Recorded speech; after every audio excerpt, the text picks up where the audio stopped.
Olá, eu sou Marlena Chambule, executiva da área de recursos humanos, sou também mentora de carreira, trabalho essencialmente com jovens e adolescentes, ajudo a prepararem-se para o mercado de trabalho, em temas de orientação vocacional, para poderem ter uma carreira muito bem sucedida. Sou host aqui neste podcast, estou aqui com a minha amiga e parceira.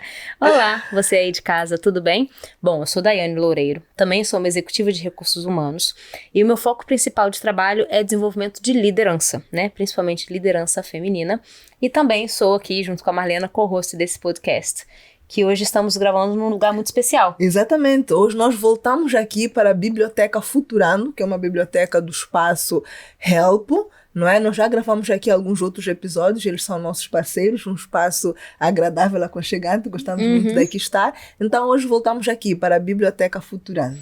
E é agradável mesmo, eu já vi uns livros aqui que eu quero pegar emprestado para né? minha filha, tem material bem interessante. Tem infantil, tem para pessoas mais velhas, tem mesmo, e como é uma livraria, né? Uma livraria pública, as pessoas podem cá vir e podem ter acesso a esses livros. Muito bom. Sim. Bom, estamos aqui então para gravar o nosso episódio de número 11 do podcast, e hoje começamos então um livro diferente, né? Hoje vamos conversar sobre o livro O Poder do Hábito, né?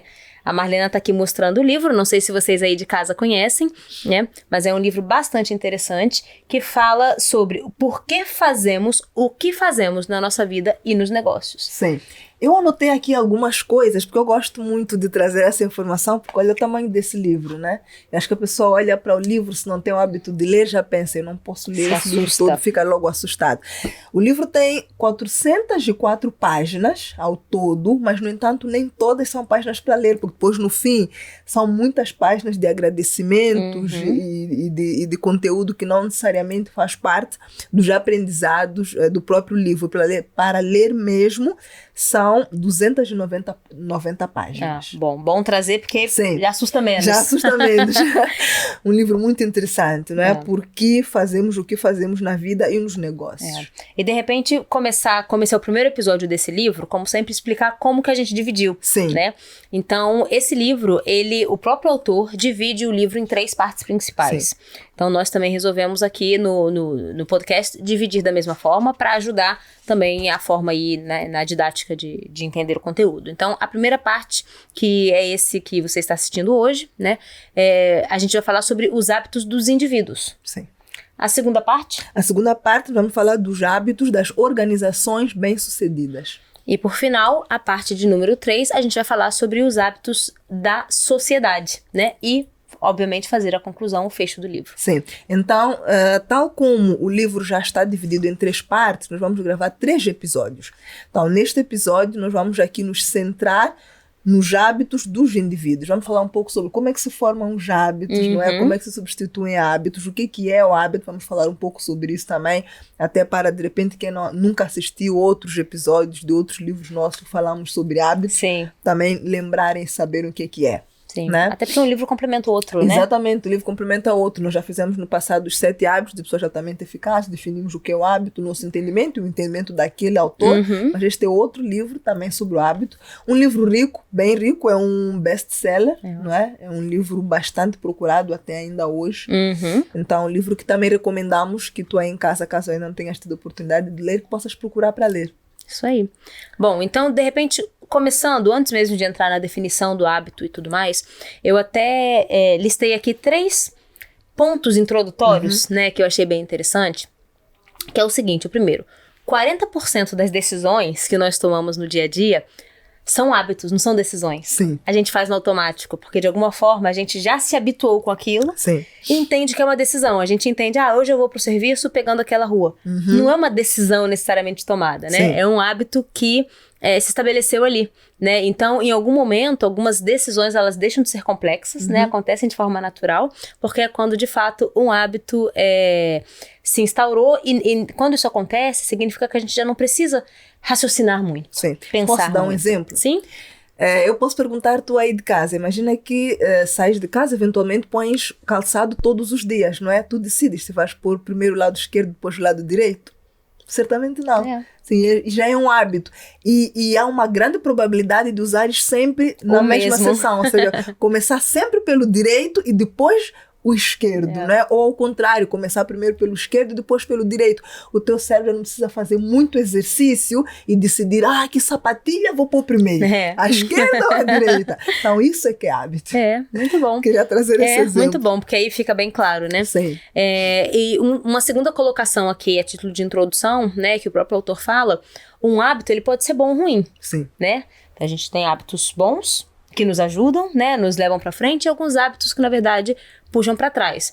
Mas a verdade é que a maneira como a gente controla os nossos hábitos, né, sejam os positivos ou os negativos, é essa forma como a gente controla que nos ajuda, então, a ter maior impacto na vida, a ser mais produtiva, a ser mais feliz, a ser mais eficaz, né? Então, o próprio autor, a gente vai trazer algumas histórias, mas ele baseia todo o livro dele com base em diversas pesquisas que ele fez, né, muita literatura, até mesmo científica. Então a gente, ao longo dessa conversa de hoje, das próximas 2 semanas, a gente vai também trazer alguns exemplos que o próprio autor traz no livro, até mesmo alguns nossos, né, para poder mostrar de forma mais prática como é que um hábito se estabelece e é transformado. Sim. Né?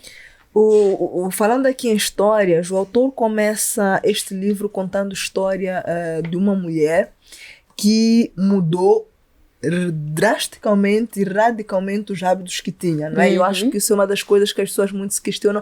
Como é que é possível uma pessoa que é o caso desta mulher, que é a Lisa Allen, que ele conta aqui no seu livro, que era uma mulher que tinha hábitos ruins, né? Tanto a nível da alimentação, tabagismo, porque era fumante, sedentária, não fazia atividade física, não era produtiva, tanto que não conseguia ficar mais do que 1 ano num único emprego. Trabalho. Né? Assim, tinha um conjunto de hábitos que eram hábitos não positivos, como a Daiane disse, os hábitos bons, os hábitos maus. No caso dela, eram muitos hábitos maus numa só pessoa, que depois disso criou-lhe também um conjunto de outros problemas, como um divórcio, um conjunto de vários estresses que ela foi tendo também por conta disso. E, passado algum tempo, ela mudou os seus hábitos e passou até a ser fonte de estudo para um conjunto de pesquisadores que queriam perceber como é que os hábitos mudam, né? Então, o livro todo começa com essa história, que é essa história dessa mulher, porque ela separou-se, porque ela sofreu muito, porque ela teve um conjunto de complicações. Ela decidiu viajar, foi ao Cairo e chegou lá a sofrer com tudo aquilo, com a separação, estava desempregada e decidiu, foi ao Cairo, e foi quando ela pensou, eu tenho que mudar isso. Agora ou nunca. É agora ou nunca. Eu tenho que tomar uma decisão hoje, eu tenho que mudar isso, né? Então, assim, às vezes, parte muito de uma decisão, né? Às vezes a pessoa precisa chegar no fundo do poço, que é praticamente o caso dela, mas outras vezes não. Mas eu acho que assim, é um bom pontapé de partida até que o próprio autor traz aqui no livro, que pense numa pessoa que tinha vários hábitos, assim, muito maus, e depois essa pessoa conseguiu mudá-los todos. Então isso é possível, depois aqui no livro vamos discutir um pouco, porque ele relata como é que isso é possível. Né? Muito bom. Então, começando por definição de hábito, porque como a Marlena bem disse, né, quando a gente traz um outro autor, esse autor traz também a sua abordagem, a sua definição, né, daquele tópico. Então, hábito, o que a gente encontra aqui nesse livro, a Marlena depois também complementa, porque ele fala de hábito o tempo inteiro, então ele traz a definição diversas vezes, né? Mas hábitos em sua definição técnica são escolhas que fazemos deliberadamente, né, em algum momento, e nas quais, depois de algum tempo, a gente para de pensar. Como a Marlena bem falou aqui. De repente, quando a gente era criança, a gente tinha que pensar muito bem como colocar o sapato. Hoje em dia, a gente coloca e já nem sabe exatamente por onde começa, como termina, só sabe que tem sapato, né? Os cientistas dizem também que os hábitos surgem, isso aqui eu achei bem interessante, os hábitos surgem porque o nosso cérebro, na verdade, ele tá sempre procurando formas de poupar esforço. Então, em vez de toda hora o cérebro, né, ser ativado para pensar se você vai colocar o sapato direito ou esquerdo primeiro, ele vai no automático, porque ali ele poupa energia, né, e guarda aquela energia para usar em outro momento, né? Então, basicamente, é isso que é o hábito, né? Se for deixado de conta própria, o próprio cérebro vai sozinho tentar criar formas de consolidar hábitos. É por isso que se você faz a mesma coisa repetida algumas vezes, vira hábito, porque o teu cérebro está te ajudando a consolidar um comportamento repetitivo que vai ajudar ele a não gastar energia toda hora que você precisar lidar com aquela situação. Sim. Né? Então, significa que sempre que um hábito surge e se consolida, o cérebro, ele para de participar no processo de tomada de decisão, né? E aquilo acontece de forma automática. No modo automático, exatamente. Eu quero trazer aqui um outro exemplo, acho que esse exemplo também está aqui no livro, que é o exemplo de tirar o carro da garagem. Quando a pessoa, ou então fazer um estacionamento na retaguarda, né? Que são ali algumas manobras que podem ser difíceis. Tirar o carro da garagem, fazer um estacionamento em retaguarda, né? São algumas manobras difíceis. Quando nós acabamos de tirar a carta de condução, e ainda não temos muita prática, nós temos de pensar em cada passo. O que é que eu vou fazer agora? Eu vou ajustar o espelho, eu tenho que garantir que eu tenho cinto de segurança, eu tenho que garantir que primeiro pego esta mudança e depois aquela, a forma como olhamos para o espelho. Então, assim, tudo pensado ao mínimo detalhe e que exige um esforço muito grande do nosso cérebro para fazer. Inclusive, achamos uma atividade difícil, mas porque já passa muito tempo e todos os dias temos de tirar o carro da garagem, chegar no trabalho e estacionar na retaguarda, damos por nós, já saímos do carro, acionamos para fechar o carro e nos perguntamos como é que eu estacionei. Uau, estacionei. Uau. Né? É um hábito. Já não exige muito esforço do cérebro. Queria também trazer aqui, mas esse exemplo que eu acho que é um exemplo também importante. Sim, muito bom. E não sei se a gente pode passar agora pro grande coração do livro, que é aquele loop de ações. Loop do hábito, né? Isso aqui é importante que vocês prestem bem atenção, porque parece complexo, mas é na verdade o que depois direciona o livro inteiro, né? Sim. O autor diz que para entender muito bem o que é um hábito, como que um hábito é formado, consolidado e transformado, a gente precisa entender que, na verdade, o hábito é construído por um loop de ações que, na verdade, são 3 etapas desse loop, né? Primeiro é a deixa. O que é a deixa? Deixa é um gatilho, é um acontecimento qualquer que gatilha você, dispara um sinal de que você tem que reagir de alguma forma, né?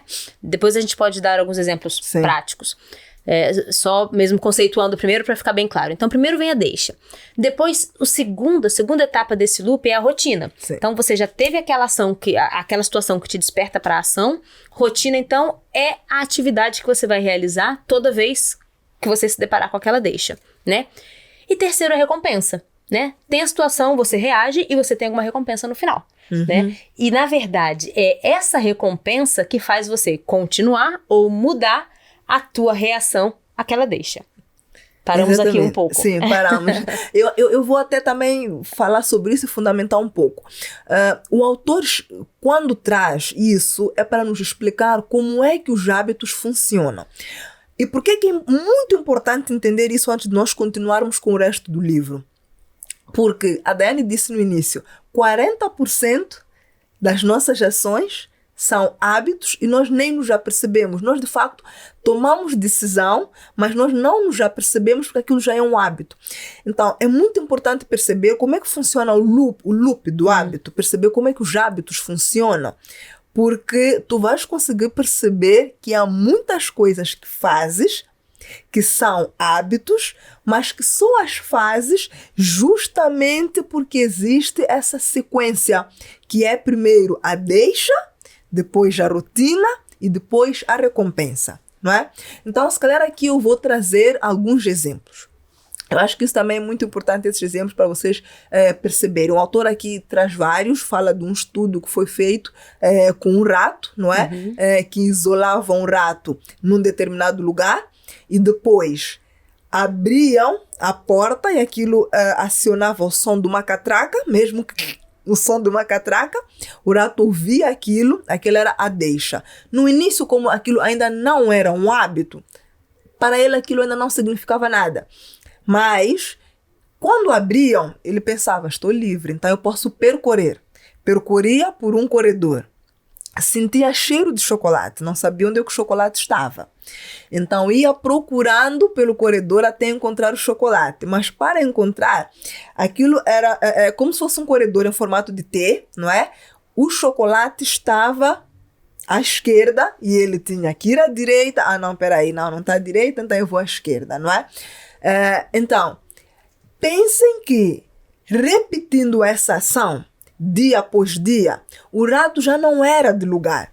Quando ele ouve a catraca abrir, é a deixa. Ele ouve o som e ele já sabe, alguém abriu o portão. No início ele ainda nem sabe o que significa, mas à medida que vai repetindo, abriu o portão e ele já pensa, abriram o portão, então é a minha deixa. No início, ele sentia o cheiro de chocolate, mas tinha que procurar. Mas como o chocolate é deixado sempre no mesmo lugar, já não tem que procurar. Ouvia o som, que é a deixa, corria, que é a rotina, e ia direto comia o chocolate. Passando isso para nós, pessoas, no dia a dia, né? Pensa que nós podemos ter um hábito de comer muito açúcar, por exemplo, né? É preciso identificar qual é que é a deixa. Se calhar a deixa é entrar na cozinha e tem cheiro de comida. Então entramos na cozinha e tem cheiro de comida, já nos abre um apetite, que se calhar nem tínhamos antes, nem nos tínhamos já percebido que nós tínhamos fome. E automaticamente, rotina, esticamos a mão, abrimos o armário, tiramos uma bolacha doce e comemos. Comer a bolacha e satisfazer aquele apetite é a recompensa. Então, se tu tens algum tipo de hábito, tenta pensar nesses 3 elementos. Qual é que é a deixa? O que te faz fazer aquilo? Né? E depois a rotina é de facto a tua ação e a recompensa é no final o que tu ganhas de sensação, pronto, que te põe feliz ou não, né? Mas como resultado final. Muito bom. Então, é muito claro, o autor fala disso aqui, que muitas vezes a gente quer estabelecer um novo hábito e a gente simplesmente muda o comportamento. Sim. Né? Simplesmente a gente muda a rotina. Sim. Mas é importante entender, naquele hábito que você quer mudar, e nos próximos episódios vamos falar mais sobre isso, porque o autor fala disso ao longo do livro, você tem que estar muito ciente e consciente desses 3 pontos, né? Essas 3 etapas do loop, daquele hábito que você quer reforçar ou quer mudar, porque não basta só, se você só muda o comportamento, você está mudando a rotina. Sim. Mas você tem que saber exatamente qual é a deixa, né? E que recompensa você ganha com isso, Sim. né? Porque, vai lá, mais pra frente a gente vai repetir, mas a gente tem muitos casos de pessoas que são viciadas em qualquer coisa, né? Em doce, em açúcar, em cigarro, em álcool, e que, na verdade, usar essas substâncias é a rotina, né? É a ação que eles tomam, mas na verdade eles esperam uma recompensa, Sim. né? Então é muito bom entender o que eu ganho, como é que eu me sinto quando eu uso isso, mas eu não quero mais usar isso, mas eu quero continuar tendo essa recompensa. Exatamente. Então o que eu tenho que fazer? Que deixa me dá para eu acionar essa resposta? É possível mudar a deixa?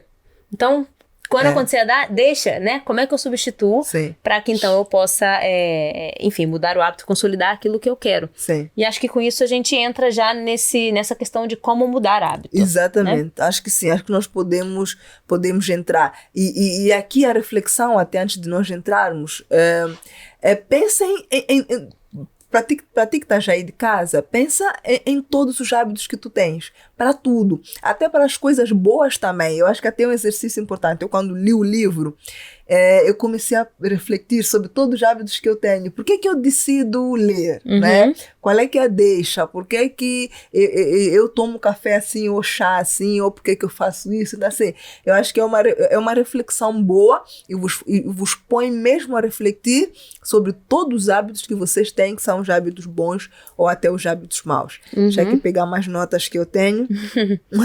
Então, vou puxando aqui enquanto você está pegando as suas notas. Sobre mudança de hábito, né? Então, o autor diz o seguinte: a deixa, né? Que é aquele estímulo inicial, além de deflagrar uma rotina, ou seja, a deixa, além de impulsionar que você responda, né? Com ações, né, específicas que são a rotina, essa deixa também precisa deflagrar um anseio pela recompensa. Então, coloca mais uma componente, mais um ingrediente nessa salada.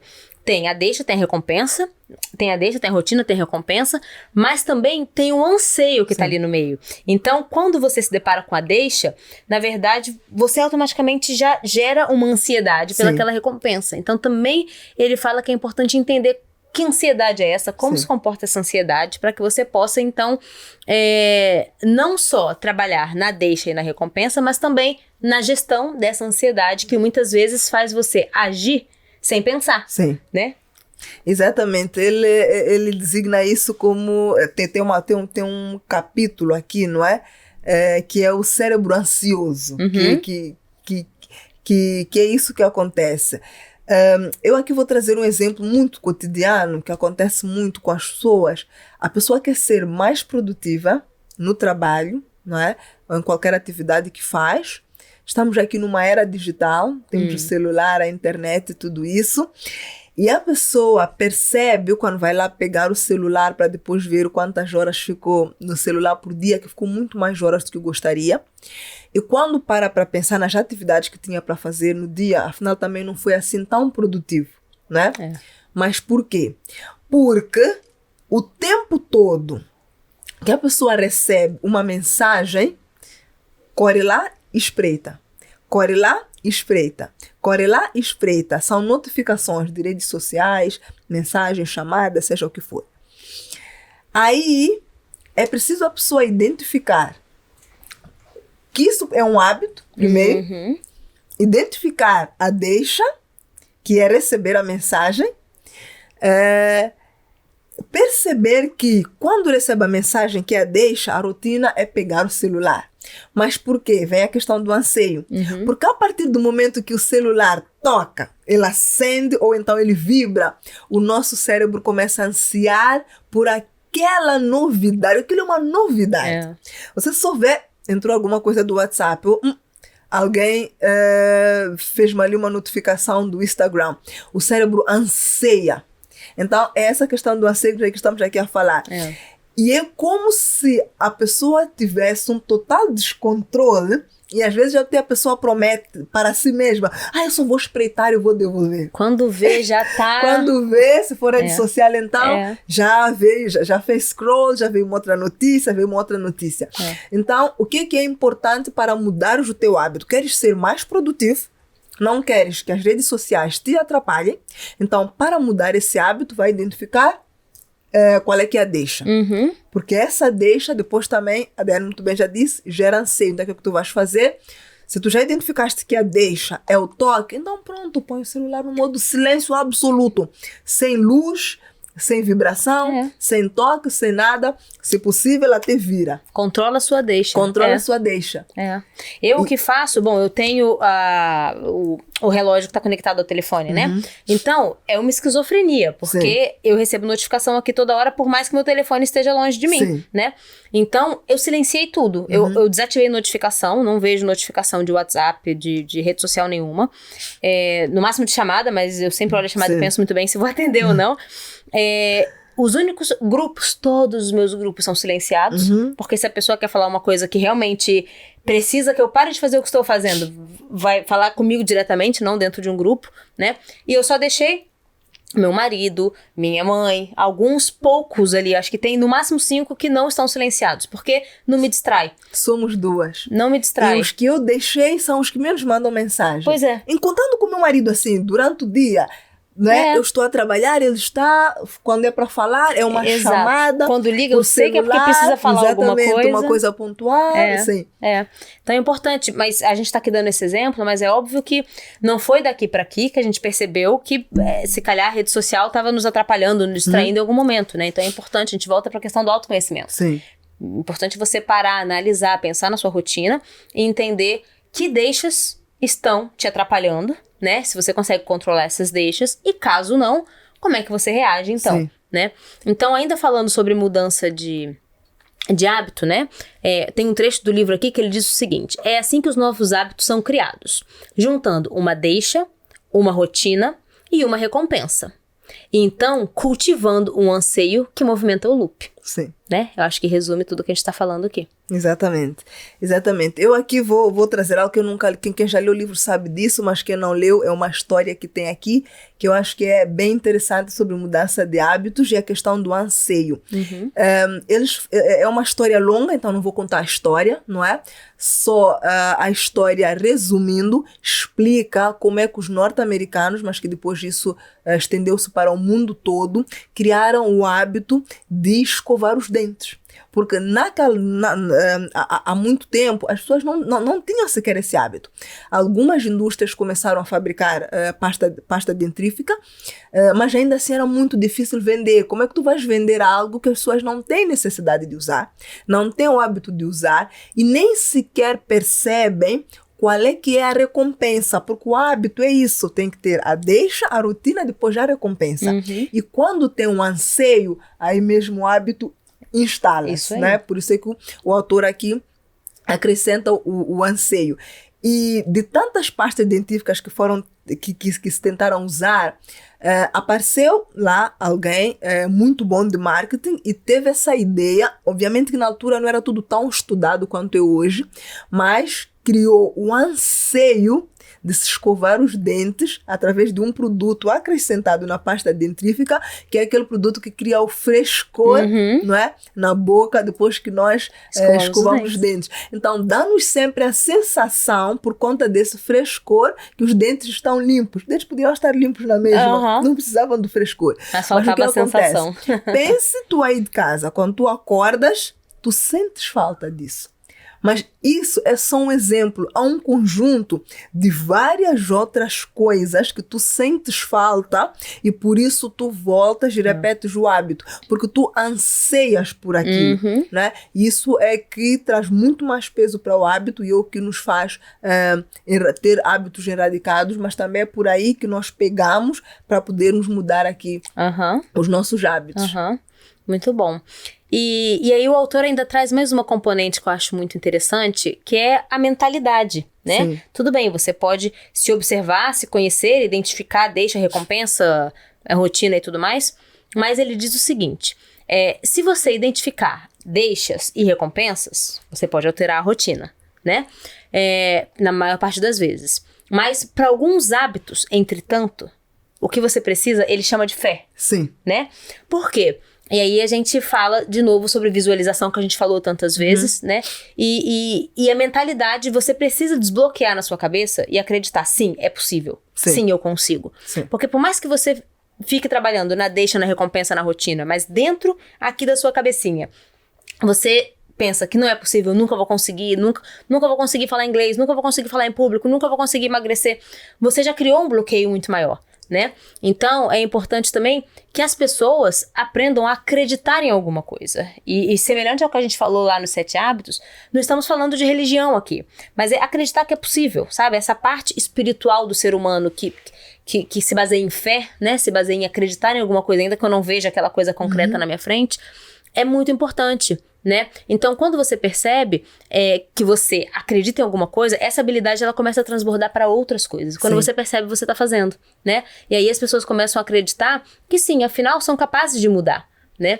E aí ele traz até aquela questão do nadador, sim, que eu achei super interessante, sim, né? O Phelps. Sim.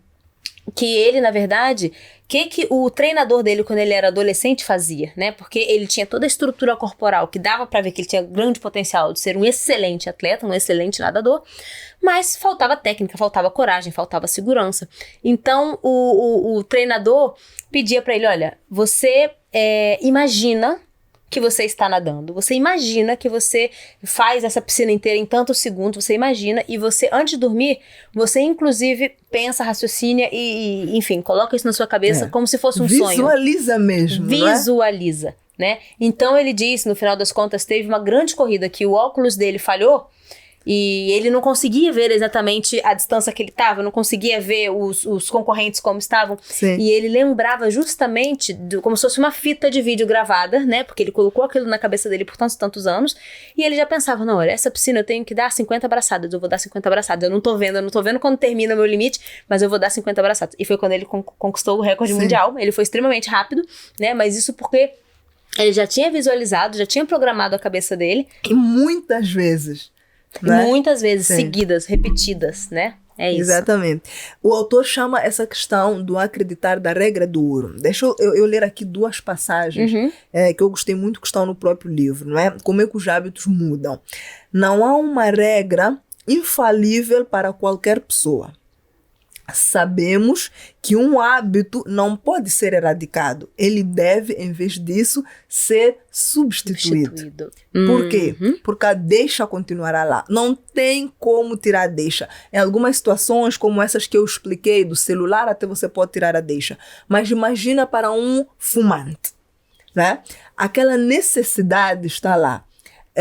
Às vezes, eu também trago aqui exemplo de quem rói unha.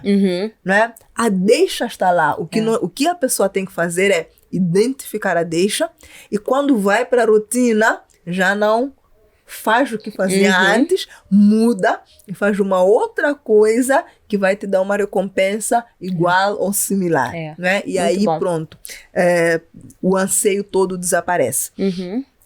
Uma outra nota que eu fiz aqui do livro também é a seguinte.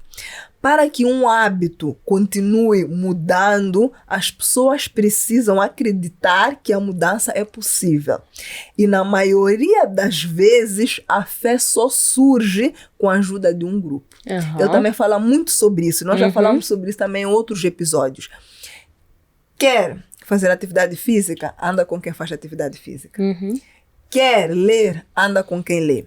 Quando nós temos aliados, não é? Quando nós temos companhia, é muito mais fácil sustentar a fé. Mais uma vez, não é uma fé de religião, mas é uma fé de acreditar que é possível. É muito mais fácil sustentar a fé, não é? Porque você tem um grupo de apoio de pessoas que acreditam também no que tu acreditas. Isso sustenta a tua fé, isso reforça a tua fé e tu começas de facto a acreditar que é possível. E essa regra do ouro, como ele designa, depois é suficiente para até mudar maus hábitos que pessoas têm por vários anos. Que as pessoas querem muito mudar e têm muita dificuldade para mudar. Eu acho bom você ter trazido sim a questão da regra do ouro, e acho que o grande aprendizado que a gente tem com essa questão da regra do ouro é que, e ele até fala disso no livro, muitas vezes um hábito, ele não pode ser erradicado. Sim. Né? Ele, né, como a gente falou que ele mostra pesquisas científicas e tudo, fazem até pesquisa olhando o córtex cerebral das pessoas, não é? Abrem e veem ali as sinapses, né, as respostas que o cérebro dá. E fica ali muito claro que mesmo em pessoas que perderam memória, perderam capacidade cognitiva, aquela forma de responder a algumas deixas continua ali. Sim. Então não significa que um hábito você consiga tirar aquele hábito, apagar da sua vida e nunca mais vai voltar. Não, mas essa regra do ouro mostra que um hábito ele pode ser transformado, substituído. Né? Então, por isso que é a questão de você conhecer muito bem a deixa, você saber muito bem qual é, afinal de contas, a recompensa que você quer, né? Quando a gente estava falando aqui do tabagismo, por exemplo. Sim. Que recompensa que eu quero, que aí eu consigo pensar na minha rotina o que eu posso fazer para ter a mesma recompensa, mas usando outra coisa. Então, exatamente. Esse é o X da questão, né? E é por isso que muitas vezes a gente volta a cometer alguns comportamentos e hábitos que a gente queria ter tirado. E não é pra gente se sentir frustrado, porque é frustrante, vai lá, mulheres muitas vezes têm essa questão do peso, né? Sim. Epa, perdi peso, muito bom, tô feliz, aí pronto, um ano depois, quando vê, ganhou peso de novo. Isso é natural, lembrem que o nosso cérebro, ele gosta do quentinho, do conforto, né? De não ter que pensar e se ajustar o tempo inteiro. Então, o seu cérebro, ele vai sempre voltar para aquela rotina, o hábito que você tinha, né? Isso é normal, não precisa se desesperar. Mas você precisa fazer constantemente o exercício interno de entender. Quando eu recorro para algo que me afasta do meu objetivo, então se a gente está falando aqui de peso, né? Como somos duas mulheres aqui, se o que eu quero é perder peso, né? A minha meta é essa. O que eu faço na minha rotina que não me leva para aquilo, né? Tudo bem, já identifiquei. Qual é, no final das contas, a recompensa final que eu quero quando eu como um doce, que tá fora do que tá previsto? Eu quero me sentir bem, feliz. Tá bom, vamos substituir então? Então, estar com uma amiga me faz tão bem, tão feliz, né? Fazer um passeio diferente, passar tempo com os meus filhos. Então, é aí que a gente substitui, né? E de qualquer forma continua tendo a mesma recompensa, e aí a gente consegue então driblar aquele hábito que está bem consolidado. Exatamente. E mais uma vez, se estiver difícil, aliça um grupo. O autor aqui diz: Quer mudar um hábito? Muda a sua rotina e as tuas chances aumentam se você se compromete como parte de um grupo. Ele reforça muito essa questão do grupo, não é? Algumas pessoas podem conseguir, obviamente, mudar de forma isolada, mas ele reforça muito a questão do grupo, porque também muitos estudos já provaram que quando nós temos esse senso de comunidade, como igreja, como uma equipe de futebol, por vezes tu nem queres acordar às 5 horas, pôr a sapatilha, o equipamento e ir treinar, mas tu sabes que as outras 10 pessoas da tua equipe estão à tua espera, tu és a 11ª, então tu tens que ir lá, né? Este senso de grupo. Agora, essa questão dos hábitos fez-me lembrar um exemplo da vida real mesmo, que eu presenciei. Eu estava uma vez num evento, estava lá a conversar com uma senhora e comentávamos sobre várias coisas. Ela disse, esta semana já comi 1 quilo de chocolate, era sexta-feira. Uau. E eu pensei que aquilo fosse apenas um exagero, não é? Não que ela tivesse, exatamente, não que ela tivesse mesmo comido 1 quilo de chocolate. Ela disse, não, está muito próximo disso a quantidade de chocolate que eu já comi. E eu fiquei logo intrigada, obviamente, porque que alguém comeu 1 quilo de chocolate, ainda por cima uma senhora super em boa forma. Por que você comeu 1 quilo de chocolate? Ela disse, eu estou a parar de fumar. Tá aí. Fala mais. Eu já tinha lido o livro na altura, então eu entendi aquilo, mas foi um exemplo para mim assim muito claro. Era uma sexta-feira, ela disse, essa semana já comi 1 quilo de chocolate. Eu disse, fala mais. Ela disse, eu percebo quando eu preciso fumar. Geralmente eu preciso fumar quando estou com algum stress, né? Posso estar a fazer algum trabalho, estou ali a pensar muito sobre aquilo e eu estou com algum stress. Então o que eu faço? Saio do escritório, vou para a varanda, fumo, volto e arranjo a solução. Eu também preciso fumar quando volto para casa, né? Depois do banho e tudo. Para mim é o meu ritual de relaxamento. Eu fumo antes de ir dormir todos os dias. Então eu senti essa necessidade. Ela não usou a palavra anseio, mas é um anseio. Mais do que um anseio, é também a deixa, né? Ela percebia as deixas, não é? E a deixa era acabar de tomar banho, não é? Necessidade de relaxar. Então, necessidade de relaxar. Aqui está a deixa. Já tomei banho, já pus o pijama. No meu loop do hábito, o passo a seguir é acender um cigarro. E ela pegava chocolate. Então, ela identificou muito bem. Ela disse que aquilo lhe estava a ajudar mesmo. Ela estava a conseguir fazer longos períodos assim de paragem. Falou que teve uma recaída, mas foi uma recaída rápida e depois conseguiu consertar e conseguiu ficar muito tempo assim a comer chocolate. Agora, a pessoa aí de casa pode dizer, mas 1 quilo de chocolate? Às vezes a pessoa decide quais são as suas batalhas. É isso, exatamente. E a pessoa decide, olha, eu vou pôr na balança, o que para mim é mais prejudicial? Fumar tantos cigarros por dia ou comer 1 quilo de chocolate, que se calhar é um chocolate mais amargo, com menos açúcar, né? Então, o que ela fez? Ela substituiu o hábito por um que para ela era menos penoso para a saúde, não é? E no futuro, quem sabe ela também consegue substituir esse. Por outro, por uma yoga, por uma ginástica, por qualquer coisa que seja. O objetivo dela, pelo que você tá dizendo, não é ser fitness, não é ser saudável, é parar de fumar. É parar de fumar. Pronto. E depois ela lá à frente vai resolver o hábito de chocolate, com certeza vai diminuir a quantidade, porque ela, diferente de muita gente, já percebeu o loop. Quando a pessoa percebe o loop, tá pronta para mudar de hábito. E até, não lembro agora se vai ser no próximo episódio ou no terceiro que fala das sociedades, mas tem também uma questão que fala, às vezes você mexe num pequeno hábito, e aquele hábito, é no terceiro, né? E aquele hábito, ele reverbera nos outros, né? Ele impacta nos outros. Então depois você se torna uma pessoa, enfim, desenvolvida em diferentes aspectos, porque você começou com um pontinho, né? Agora, estamos aí a 40 minutos mais ou menos desse episódio. Quando você tá falando dessa senhora, me lembra aqui de novo a tal da Lisa, né? Que você contou logo no início desse episódio. Porque como a gente disse que eles pesquisavam mesmo a fundo, vendo as atividades cerebrais, então eles viram, mesmo depois da Lisa ter transformado a vida dela, ter parado de fumar, ter começado a fazer atividades físicas, né? Ter recuperado um pouquinho as rédeas da própria vida, ainda assim eles viam nas atividades cerebrais dela que os padrões neurológicos estavam ali presentes, Sim. mas tinham sido substituídos por novos padrões. Estavam ali, não foram apagados, Não. mas sentiram que teve um pouquinho de mudança, né? Mais ainda, tô lendo exatamente como está no livro. Eles ainda podiam ver a atividade neural dos seus antigos comportamentos. Porém, esses impulsos estavam superados por uma série de novos desejos. Então, eles conseguiam ver. A deixa estava ali, automaticamente o cérebro dela queria responder aquela deixa da mesma maneira de sempre, né? No cigarro, na bebida, na procrastinação.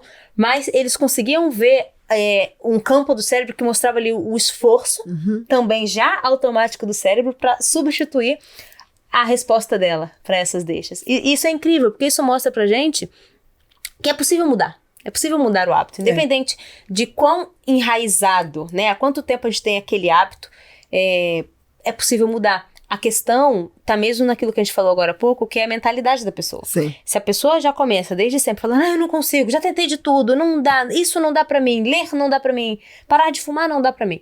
A própria pessoa já coloca um bloqueio, né? Sim. Mas tem aqui um livro riquíssimo que tem dados e fatos concretos, científicos, né? De que sim, é possível você substituir um hábito para alcançar a recompensa que você deseja, né? Mas começa pela pessoa estar predisposta a isso mentalmente, né? Exatamente, porque essa questão do hábito ela deve ser levada a sério, porque essa questão do cérebro não apagar, eu não vou contar a história, mas aqui no livro o autor também fala sobre um senhor que perdeu a memória. Dentro de casa dele, podiam lhe perguntar onde é que fica a cozinha. E ele dizia, não sei.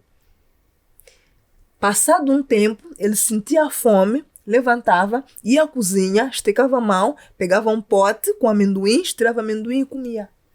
Assim, por quê? Porque o cérebro já não precisa fazer esforço quando a pessoa já tem a deixa, a rotina e a recompensa que tanto ansiava. Né? Então, ele tinha fome. Então, o cérebro entrou em ação. Então, eu trago esse exemplo até porque já vamos aqui fechar, não é? Se calhar, já vamos aqui há algum tempo, mas também já exploramos tudo desta primeira parte do livro, para vocês perceberem o quão os hábitos ficam enraizados, está lá no cérebro, não é apagado, por isso que eles precisam ser substituídos. Então, lembrem-se disso, não mudem apenas a rotina sem ter identificado qual é a deixa, porque estarão a fazer muito esforço de aplicar a rotina em momentos impróprios, em momentos que não estão associados à deixa daquele hábito em particular. Muito bom.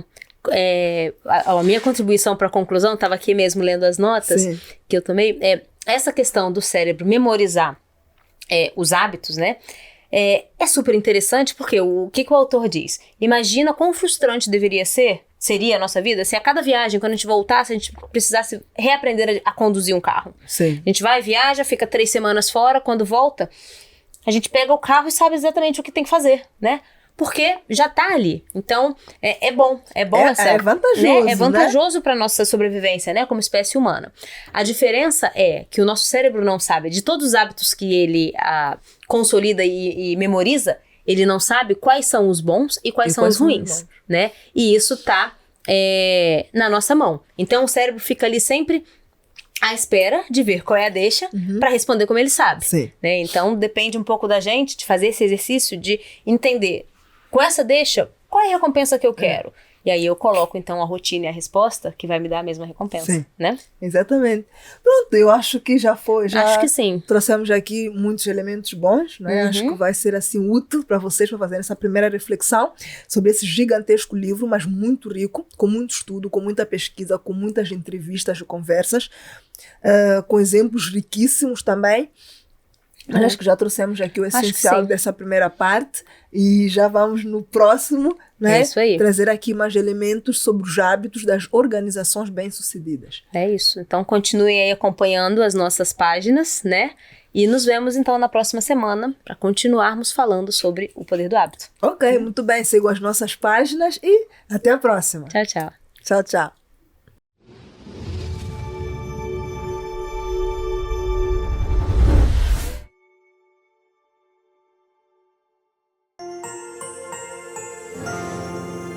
Uma realização Fortis Filmes.